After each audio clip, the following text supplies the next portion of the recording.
एक नहीं, हजार नहीं, लाख नहीं, 1 करोड़ गायों को काटा जा रहा है। महर्षि पतंजलि कहते हैं कि पाप को करने वाला ही मात्र अपराधी नहीं है। न्याय की भाषा में भी उसको कहा जाता है, लेकिन दर्शन की भाषा में मैं बात कर रहा हूं।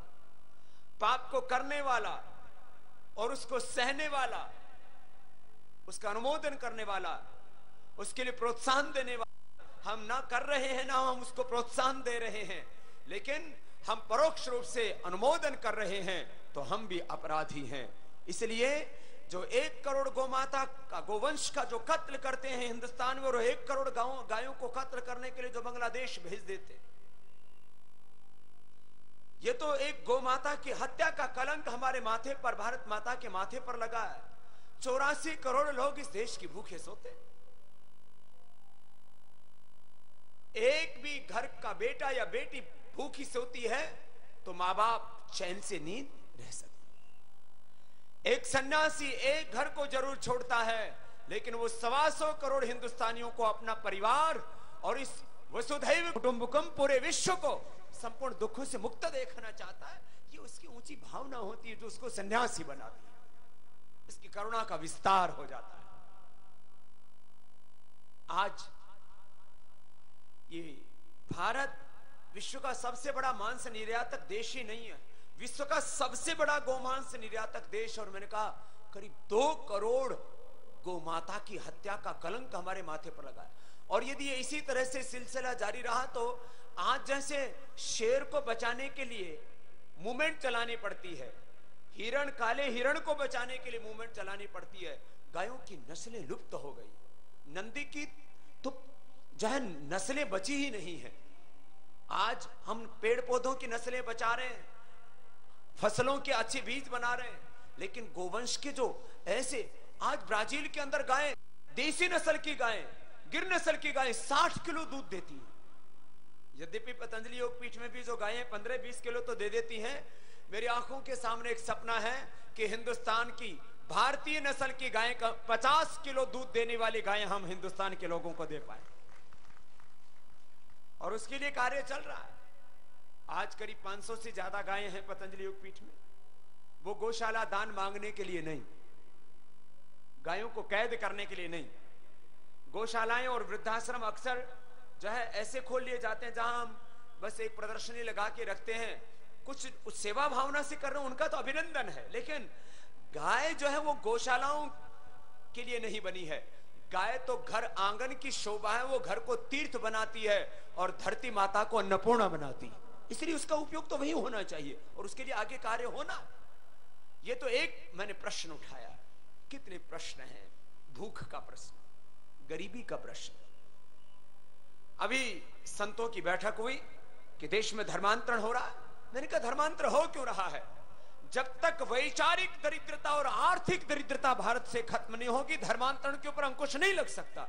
और जिस दिन ये 2 दरिद्रताएं खत्म हो गई, भारत में एक भी व्यक्ति का धर्मांतरण नहीं हो सकता। वैचारिक दरिद्रता, आर्थिक दरिद्रता, इसके कारण से धर्मांतरण होता है। अन्यथा हमारी संस्कृति में कौन सा ऐसा सत्य है जिसका समावेश ना हो, जो वेदों में और भारतीय संस्कृति में नहीं है? वो सत्य, वो तथ्य, वो धर्म, वो अध्यात्म, वो शिक्षाएं पूरे विश्व में कहीं नहीं। और भारत के वेदों में तो खाली धर्म और अध्यात्म की शिक्षा और दीक्षा ही नहीं, वैयक्तिक, पारिवारिक, सामाजिक हमारा ढांचा, ताना बाना कैसे होना चाहिए, इसी के बारे में शिक्षा नहीं है। एक आदर्श जीवन, आदर्श परिवार, आदर्श समाज, राष्ट्र क्या होना चाहिए, इसके साथ विज्ञान है, तकनीकी है, साइंस एंड टेक्नोलॉजी से लेकर के मैथमेटिक्स, फिजिक्स, केमिस्ट्री से लेकर के पूरे विश्व का ज्ञान, सारा ज्ञान वेदों में सन्निहित है। और वो वेद हमारी सनातन संस्कृति के मूल स्रोत हैं, ये हमें गर्व है। और इतनी उस वैदिक सनातन संस्कृति के इतने उदात्त स्वरूप के होते, यदि कोई विधर्मी बनता है, कोई धर्मांतरण करता है, तो कहीं ना कहीं हमारी ये कमी है कि हमने अपनी संस्कृति के पुण्य प्रवाह को उनके घरों तक नहीं पहुंचा। ये वैचारिक दरिद्रता है, ये आध्यात्मिक दरिद्रता है, ये धार्मिक दरिद्रता है, ये भावनात्मक दरिद्रता है। और इसके लिए तो हमें ही पूरी तरह से काम करना है। दूसरा, आर्थिक दरिद्रता। धर्मांतरण किनका होता है? जिनके पास में पहनने के लिए कपड़े नहीं होते, खाने के लिए 2 वक्त की रोटी नहीं होती है, पढ़ने के लिए विद्यालय नहीं होते। जितने भी धर्मांतरण के कार्य होते हैं वो स्कूल बनाकर, कॉलेज बना करके चलाए जा रहे हैं। और जितने भी धर्मांतरण के कार्य हो रहे हैं, मैं तो कहता हूं इस देश में से एक तो आर्थिक गैर बराबरी को हमें तुरंत खत्म करने के लिए बड़ा कदम उठाने की जरूरत है।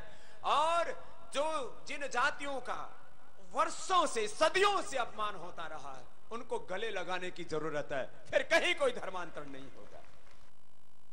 मैं तो कहता हूं हिंदुस्तान में जितने भी लोगों का अभी तक धर्मांतरण कर दिया गया है ना, मैं तो उनके बीच में जब जाके भाषण देता हूं ना, उनसे जब बात करता हूं, तब मैं कहता हूं भाई अपना जरा परदादे का नाम बताइए। अभी करीब 2 महीने पहले पूरे देश के इमामों के प्रमुख मिले, तो मैंने कहा भाई अपने परदादा का नाम बताओ। तो उन्होंने अपने परदादा का नाम बताया, तो बोले नाहर सिंह।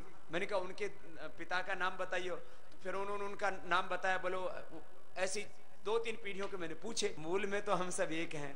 बोले बाबा जी बात तो आपकी 100% सही है, हम कोई ईरान और से नहीं आए, हम कोई सऊदी अरबिया से नहीं आए, हमारे तो सारे जो वही खाते हैं सब में हमारे दादाओं के नाम, उनके गोत्र, और हमारी तो सारी परंपरा ऐसी चलती थी। बाबा जी क्या बीच में पता नहीं क्या घोटाला हो गया। मैंने कहा आओ सब अपने मूल की ओर लौटें। अपना मूल है वेद, अपना मूल है अपनी भारतीय संस्कृति, ये तो होना है। तो ये काम तो होना है, लेकिन इसमें गड़बड़ी क्या हुई? इसमें गड़बड़ी है एक तो अपनों ने ही अपनों को सम्मान नहीं दिया, और आज तक भी ऊंच नीच का भेद। मैं युग पुरुष स्वामी परमानंद जी महाराज जी को इसलिए भी आदर देता हूं, उन्होंने पूरे देश में से तो जातिवाद खत्म होना चाहिए, उन्होंने सन्यासियों में जातिवाद को खत्म किया। ये बहुत जरूरी था।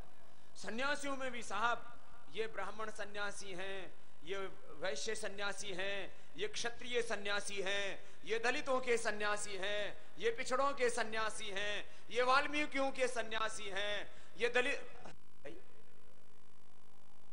मैंने जब शुरू में ऐसा सुना तो मेरा हृदय कांप उठा। मैंने कहा भाई जातिवाद बाद में तो जो देश में खत्म करना हो तो बाद की बात है, पहले अपने घर में खत्म कर लेते हैं। और मुझे प्रसन्नता है कि अब सन्यासियों में जातिवाद, भाई कोई कमरे में बैठ के करता हो तो अलग बात है, अब मंचों से कम जातिवाद की कोई भी बात नहीं हो। क्यों महाराज, मैं सही कह रहा हूं? ये एक चीज एक जगह तो खत्म हुई, ऐसे सबको गले लगाए। तो हमारे लिए धर्मांतरण प्रश्न नहीं है। धर्मांतरण का हेतु क्या है? हमारे यहां कारण का निवारण किया जाता है, बिना कारण के कार्य नहीं होता है। कारण है सामाजिक सम्मान, सामाजिक न्याय और आर्थिक न्याय। इसलिए भारत स्वाभिमान का बड़ा उद्देश्य है इस देश के लोगों को आर्थिक और सामाजिक न्याय दिला करके सारी गैर बराबरी को खत्म करना। और भारत तो युगों युगों से, सनातन काल से महाशक्ति रहा है, फिर से इसको विश्व गुरु और आर्थिक और आध्यात्मिक महाशक्ति बनाना, इसके लिए काम करना है सबको बड़े रूप।